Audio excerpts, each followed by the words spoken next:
Part 2 of Chapter 3. Clearly the author did not take his subject seriously, or else he hadn't done his research thoroughly. Kenny set his broom lance on the ground. Well, I do have a bestiary that I've been reading, but now I'm not sure of its accuracy. A bestiary, really? The dragon's eyes opened wide as he quickly sat up. He rubbed his scaly paws together. Come on, then. Let's have a look. He extended his hand. It was nearly as big as Kenny was and ended in long, sickle-shaped claws. The young rabbit pulled the old book out of his satchel. He grabbed the ribbon bookmark and opened the book to the page titled Dragons. Please don't burn it. I'm borrowing it from a friend of mine. Burn it? What sort of unchancy fire drakes do you take me for? Why, I'd just as soon burn my own tail as to burn a book. He looked at the title on the cover, The King's Royal Bestiary. Let's see here what it says. The dragon stretched out his long curly tail and reached it into an opening hidden in the shadows of the rocks and boulders on the hillside. From there, he pulled out a pair of metal-framed spectacles and set them on the furry bridge of his nose. To the lad, they were the size of dinner plates. Kenny removed the pot from his head and slowly sat down on it. He didn't want to make any quick movements, but he was ready to bolt in case the beast showed any signs of aggression. Wouldn't you just know it? A book arrives and there's nary a light to read it in. Do you mind lighting your lantern? Okay, Kenny said, sure. As he lit the lantern, fireflies began flitting about the top of the hill. They quietly blinked around the monster's giant head, revealing a jagged, toothy grin as he studied the pages. Giving his best performance as a relaxed visitor, Kenny sat back down on his pot and plucked at a stalk of grass. Casually chewing it, he asked, How long are you here for? Hard to say, the dragon muttered, flipping through the pages. Then he snorted, Rubbish. Well written, but the facts are not at all right. How do you mean? Asked Kenny. Look here. It says a dragon's strength is found within its long and dangerous tail. Tying the tail in a knot will render the foul beast harmless. But be warned, all drakes kill anything they catch with their vicious coils. Not true. Do you, little bantling, kill everything you encounter?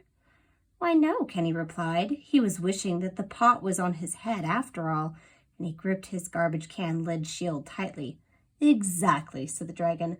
But I could easily say that the general populace pretty much destroys everything they come in contact with. They certainly do when encountering a fellow like me, and I am not killing you at the moment, am I? Kenny thought about this for a bit.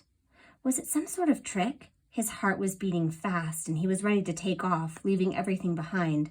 His parents, of course, would be quite upset at him for abandoning the cooking pot and lantern up on the hill. Certainly, George would be cross as well, and Kenny didn't have the allowance to replace the bestiary he was borrowing. He looked up at the dragon. You're not killing me at this moment, no.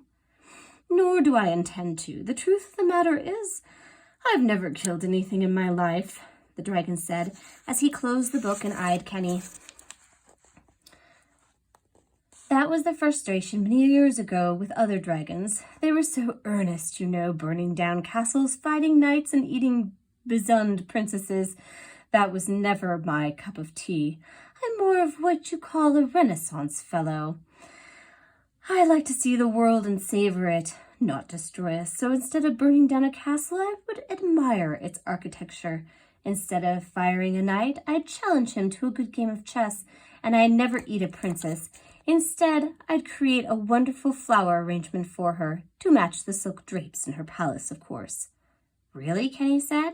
This dragon was certainly not at all what he had expected. Not a scourge, a devil, or even a nuisance. Well, said the dragon with a sigh, that was how I got by, live and let live, which was all fine and dandy until I got trapped. Kenny sat down his garbage can lid shield and loosened the frying pan tied to his chest. Go on. It took me completely by surprise, you see. I was snoozing under a tree, very much like this willow right here, when the ground literally opened up and swallowed me. A fissure, Kenny said. You must have been in an earthquake. Whoa! He stood up on top of his pot. How did you survive? I drank lava and ate firestones, which allowed me to breathe fire for the first time ever. Of course, they also gave me horrendous heartburn, which I still have to this day, but that doesn't matter because the lava and the firestone saved my life. They did? Sure, I sat underneath the earth and, well, actually I caught up in my beauty sleep first, so I slept there under the earth for years and years, but I kept dreaming of life up here, the glorious sunsets, the whispering trees, the birds singing gaily, daffodils, oh, and creme brulee. As he said this, the dragon rose to his full height, causing the swarm of fireflies to swirl and dance around him. As the drake looked up, Kenny followed his gaze to the sky, which was so bright from the Milky Way that he could not tell where the fireflies ended and the stars began. The dragon took in a deep breath and looked down at Kenny. And so I finally awoke. With my fiery breath, I blasted and burned a tunnel back up to the surface to see it all again. I mean, how could I miss all of this? That's when I arrived here. What a tale, Kenny said. What do you plan on doing now that you're here? Not much. Enjoy some fresh country air, eat a good meal, catch up on my reading, and write some poetry. Actually, I consider myself quite a poet. Would you like to hear some poems? I tried to recite a bit to an older chap who was up here earlier today, but he scurried off. Even after all these years, I suppose I still have that effect on someone. That was my dad, said Kenny. You scared him good. Scared him? Goodness. Was my rhyme that bad? The dragon asked. I don't think you understand your situation, Kenny said. You're considered a devil and a scourge to society, just like it said in that book. Folks usually want to hunt you down. The dragon put a claw over his mouth and let out a smoky snicker. Hunt me? For what? Improper etiquette? They're the ones writing horribly inaccurate dragon facts in their books. It should be me hunting them down. But you don't. Kenneth!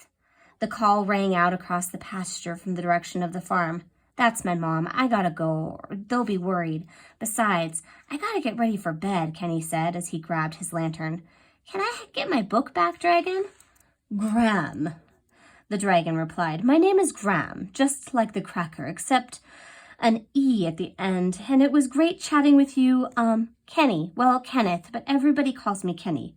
Well, Kenny, the dragon said as he handed over the makeshift lance and shield. Do come up again and bring your folks. In fact, let's do dinner tomorrow night. You bring the food and I'll supply the entertainment. Is your mom a good cook? Tell her I have a ravenous appetite for souffle, glazed carrots, mashed potatoes, and of course, creme brulee. Oh, okay, I'll ask, Kenny said. And the book? Oh, please, let me give it a read tonight. How I love good fiction. With that, Kenny dashed back down the hill and hopped onto his bike. Excited, he pedaled toward his house. He couldn't wait to tell his parents how curious, how interesting the dragon whose name happened to be Graham truly was.